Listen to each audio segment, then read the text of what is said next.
ലഹരിയിലേക്ക് വഴുതി വീഴുന്ന പുതുതലമുറയെ കാൽപന്ത് ആവേശത്തിലേക്ക് വഴി നടത്താൻ യുവജന കൂട്ടായ്മ നടത്തിയ ശ്രമം മാതൃകയാകുന്നു. ഹോം ടീം ഉൾപ്പെടെ 12 ടീമുകൾ മാറ്റുരയ്ക്കുന്ന ടൂർണമെന്റ് സംഘടിപ്പിച്ചാണ് ക്യാമ്പിന് സമാപനമൊരുക്കുന്നത്. ഫ്രണ്ട്സ് കനാൽ ആലപ്പാട് എന്ന യുവജന കൂട്ടായ്മ ബാല്യകൗമാര പ്രായക്കാർക്കായി സംഘടിപ്പിച്ച സൗജന്യ ഫുട്ബോൾ പരിശീലന ക്യാമ്പാണ് വേറിട്ട മാതൃകയാവുന്നത്. പരീക്ഷകളും വേനലവധിക്കാലത്തെ വിരുന്ന് യാത്രകളും പിന്നിട്ട് ഏപ്രിൽ ആദ്യവാരത്തിലാണ് ആലപ്പാട് കനാൽ ബസ് സ്റ്റോപ്പിന് സമീപത്തെ പാടത്ത് ഫുട്ബോൾ പരിശീലന ക്യാമ്പ് ആരംഭിച്ചത്. രാവിലെ 6:30 മുതൽ 8 വരെയാണ് 40 ദിവസത്തെ പരിശീലനം. 6 വയസ്സുകാരൻ മുതൽ 17 വയസ്സുകാർ വരെയുള്ള 100ഓളം കുട്ടികളുമായി തുടങ്ങിയ ക്യാമ്പിൽ ഇപ്പോൾ 70ഓളം കുട്ടികൾ പരിശീലനത്തിന് എത്തുന്നുണ്ട്. പ്രൊഫഷണൽ ഫുട്ബോൾ കളിക്കാർ കൂടിയായ 2 കോച്ചുകളാണ് കുട്ടികളെ കളി ശാസ്ത്രീയമായി പരിശീലിപ്പിക്കുന്നത്. ഈ ടൈമിൽ ഇങ്ങനൊരു ക്യാമ്പും കാര്യങ്ങളും പിള്ളേർക്ക് കിട്ടുന്നത് വളരെ ഹാപ്പിയാണ്. ഈ ടൈമിൽ ഇപ്പം നമുക്കറിയാലോ, ലഹരിയിലും കാര്യങ്ങൾക്കൊക്കെ എല്ലാവരും പിള്ളേരൊക്കെ പോവാണ്.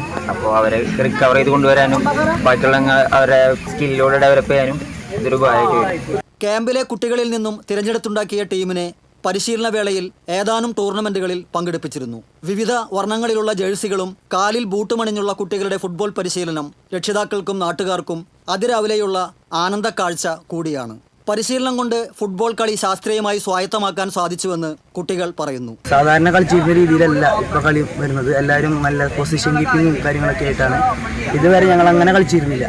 ഇത്രയും നാൾ ഇവിടെ കളിച്ചിരുന്നതൊക്കെ എല്ലാവരും ഒരു കട്ടക്കൂട്ടൊക്കെ ആയിരുന്നു. പൊസിഷനൊന്നും കീപ്പ് ചെയ്തിരുന്നില്ല. പക്ഷേ ഇപ്പോൾ ഭാനു സാറും അതുപോലെ തന്നെ ശിവപ്രസാദ് സാറും കൂടി നമുക്ക് നല്ല രീതിക്ക് ക്ലാസ് തന്ന്, കോച്ചിങ് തന്ന് നല്ല രീതിക്ക് ക്ലാസ് എടുത്ത് നമുക്ക് നല്ല രീതിക്ക് കളിക്കാനും അതുപോലെ തന്നെ നന്നായി കൊണ്ടുപോകാനും കളിക്കാനുള്ള നല്ല സാഹചര്യങ്ങൾ ഒരുക്കി തന്നു. ഈ ക്യാമ്പിന് വന്ന പിന്നെയാണ് ശരിക്കും ശാസ്ത്രീയമായി എങ്ങനെ ഫുട്ബോൾ കളിക്കാമെന്ന് ഇവിടെയുള്ള എല്ലാവർക്കും കുറച്ചും കൂടി നന്നായി മനസ്സിലാക്കാൻ സാധിച്ചു. പിന്നെ ഈ ക്യാമ്പ് ലഹരിക്കെതിരെയുള്ള ഇപ്പോഴത്തെ ജനറേഷന് ഒരു മാതൃകയാണ് ഈ ക്യാമ്പ്.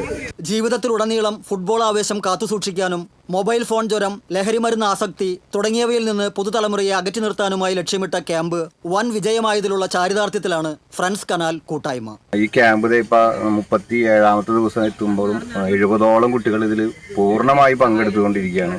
അതിലും കൂടുതൽ ഞങ്ങൾ ആവേശഭരിതരാക്കിയത് ഈ കുട്ടികളെ കൊണ്ടുവന്ന് ഇതിൽ രാവിലെ തന്നെ 6 മണിയോടുകൂടി ഇവിടെ എത്തിക്കാനും തിരിച്ചു കൊണ്ടുപോകാനും അവിടെ രക്ഷിതാക്കൾ കാണിച്ചിട്ടുള്ള ഒരു ആത്മാർത്ഥത. അതുപോലെ ഇതിനോട് 1 ലക്ഷം രൂപയോളം നമുക്ക് ഇതിന് ചെലവ് വന്നിട്ടുണ്ട്. പക്ഷെ നമ്മുടെ നാട്ടിലെ ഫുട്ബോളിനെ സ്നേഹിക്കുന്ന ആളുകൾ മുഴുവൻ ഇതിനോട് വളരെ നല്ല രീതിയിൽ സഹകരിച്ചിട്ടുണ്ട് എന്നുള്ളത് നമുക്ക് ഇനിയും ഇത്തരം പരിപാടികൾ തുടർന്നു പോകാനായിട്ട് നല്ലൊരു ആവേശമായിട്ട് മാറിയിട്ടുണ്ട്. TCV news, Thrissur.